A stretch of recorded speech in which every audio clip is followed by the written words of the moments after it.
বসন্ত হইল গিয়া সিজনের মধ্যে সবচেয়ে আরামের সময়টা হইল বসন্ত। কোন সপ্তাহ? বসন্ত, যেখানে বাতাসও লাগে, বেশি গরমও লাগে না। বসন্ত আল্লাহ সবসময় রাখুন না করে, এরপরে যাইন গিয়া শীত, এরপরে দেন গরম, এরপরে দেন বৃষ্টি। বসন্ত আল্লাহ দেন বুঝবার লাগিয়া যে ভালো সময় বেশি দিন থাকে না, আর এই ভালো সময়টারে কাজে লাগাইতে হয়। আমাদের চুনারঘাট মাধবপুরে একটা বসন্ত শুরু হয়েছে এখন। এটা হয়তো বেশি দিন নাও থাকতে পারে, আমি হয়তো নাও বাঁচতাম পারি।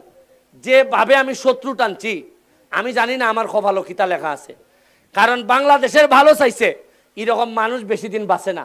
বঙ্গবন্ধুরে কেউ বাঁচাই রাখে নাই, এই দেশের মানুষরাই মারছে। জেলের ভিতরে গিয়ে আমাদের 4 নেতারে মারছে এরা। এই দেশের ভালো চাইছে, শায়াম এস কিবরিয়া, তারও বাঁচাই রাখছে না, তারও গ্রেনেড দিয়ে মেরে লাইছে। আমি